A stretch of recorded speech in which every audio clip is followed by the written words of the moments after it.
Puis quand le syndrome a-t-il été diagnostiqué et comment cela s'est passé? J'étais de formation éducatrice spécialisée. J'ai commencé à voir vers les 10 mois de Mallory qu'il y avait quelque chose qui n'allait pas dans son évolution.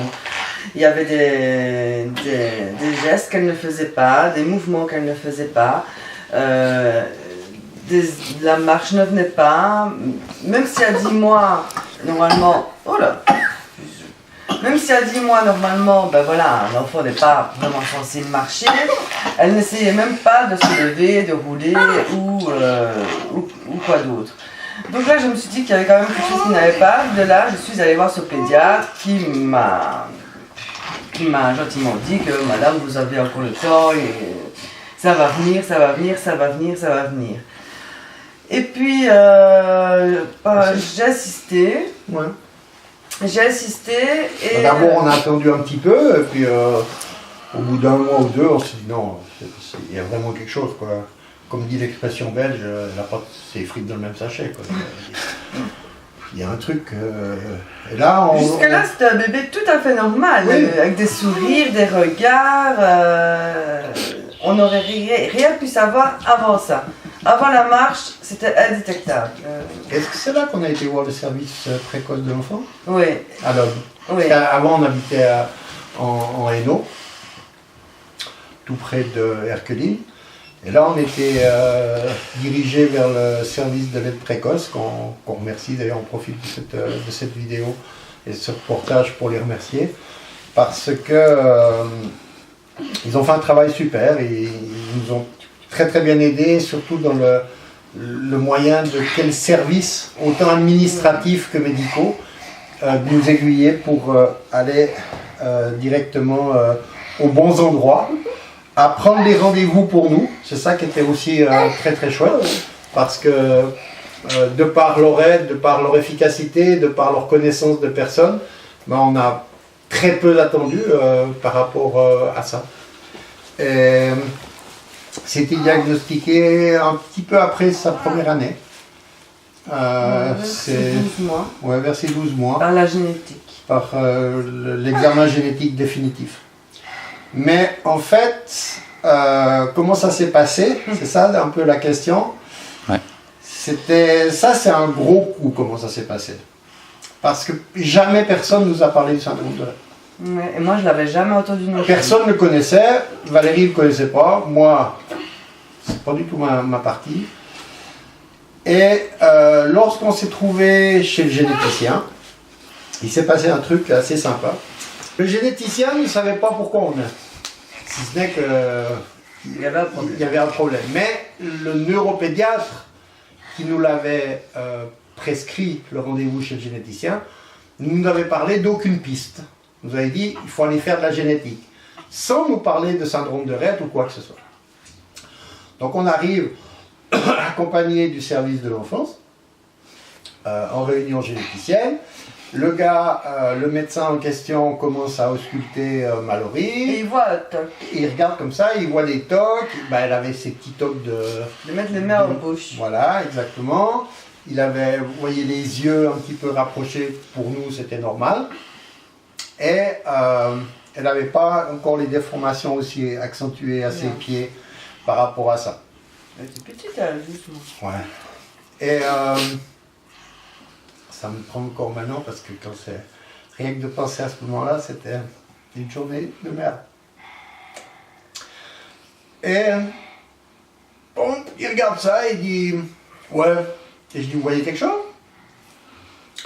Ouais, on va faire une génétique, je sais dans quoi on va chercher le SCPM2. D'ailleurs, ma collègue, elle disait quoi? Il se tourne, il prend ses dossiers, il regarde et... Ah, ben elle a vu la même chose que moi, SCPM2. Le gars de Rett. Et moi, je comprends Dorette. Ouais. Pas de Rett, je comprends Dorette. Et je dis, c'est quoi? Il me dit, écoutez, déjà, on ne sait pas ce que c'est, on n'a pas fait d'examen, mais on va faire une piste là-dedans. Non, il a vu ça parce qu'elle a eu 2-3 tocs devant lui qui étaient vraiment spécifiques aux deux Rett. Mais sans vraiment les résultats d'analyse de sang, il ne voulait pas s'avancer, le généticien. Et là, ils veulent faire une prise de sang. Mais en génétique, c'était pas très fort. ils n'arrivaient pas, et l'infirmière n'arrivait pas, et c'est ça. 2 jours auparavant, on avait vu son pédiatre de base, qui est à l'hôpital de l'Homme. Lui, en 2 temps 3 mouvements, il faisait des prises de sang avec Mallory, il s'entendait bien et tout ça. Moi, je dis aux généticiens, écoutez, on va vite appeler le pédiatre à l'Homme, on va lui demander si on peut arriver en urgence au service de pédiatrie, parce qu'il s'occupait, il était en maternité, de toute façon, en maternité, pour qu'il fasse une prise de sang. Et le gars dit, ok, on va pas s'embêter comme ça, on va pas s'acharner sur elle. Ils ne trouvaient pas la veine, ils n'arrivaient pas, ils piquaient, et ça marchait pas. Et il dit, ok, faites ça. Moi, je prends le téléphone, on appelle le pédiatre, qui est un gars super, on lui explique la situation, il dit, venez tout de suite, vous me cherchez en salle de consultation, on sera là, juste. Donc, on fonce à l'homme. La génétique met une voiture qui suit pour récupérer les échantillons, parce qu'il y avait très peu de temps avec les échantillons sanguins à les ramener pour faire les examens. Ça ne pouvait pas rester 3 semaines ou quoi que ce soit.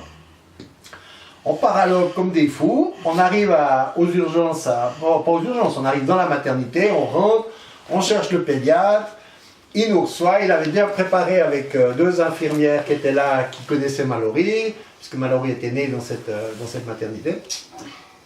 Et il me dit, alors, ils font quoi? Et je dis, ben, ils voient pour une suspicion d'Orette. Il me dit, quoi? Je dis, d'Orette, syndrome d'Orette. Il ne dit pas un mot, il laisse les infirmières faire sa prise de sang, il sort, il revient 5 minutes après, le temps que la prise de sang soit faite, et il dit, c'est pas d'Orette, c'est d'Orette. Et je dis, c'est quoi d'Orette? Il me dit, putain, si c'est ça, et il fait comme ça, putain, si c'est ça. Il la prend dans ses bras et lui dit, on ne sait pas ce que c'est, on n'a pas les résultats, mais si c'est ça, je ne suis pas prêt aujourd'hui à vous expliquer ce que c'est. Et vous n'êtes pas prêt, vous, comme maman, à entendre ce que c'est. Donc, on se reverra quand on sera sûr des résultats. Merci beaucoup, docteur, d'être venu. Nous avons fait ces machins, il a fait des trucs et on se calme.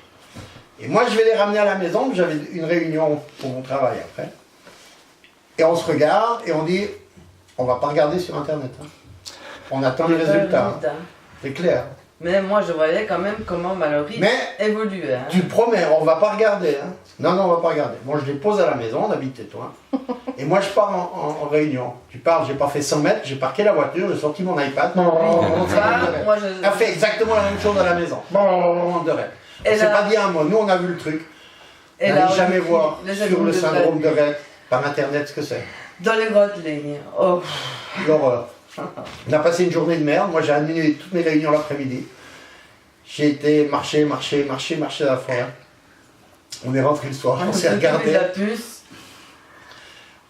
La façon comme on s'est regardé, on avait vu qu'on avait été voir tous les deux. Ah ben. Et on a dit, on t'a vu? Ouais. T'as été regardé. Et on est tombés les deux dans les bras, et là, on va pleurer toute la nuit. Et là, on s'est dit, ça y est, c'est foutu, notre petite fille est foutue, quoi. Eh ben non, elle n'est pas foutue. Just a simple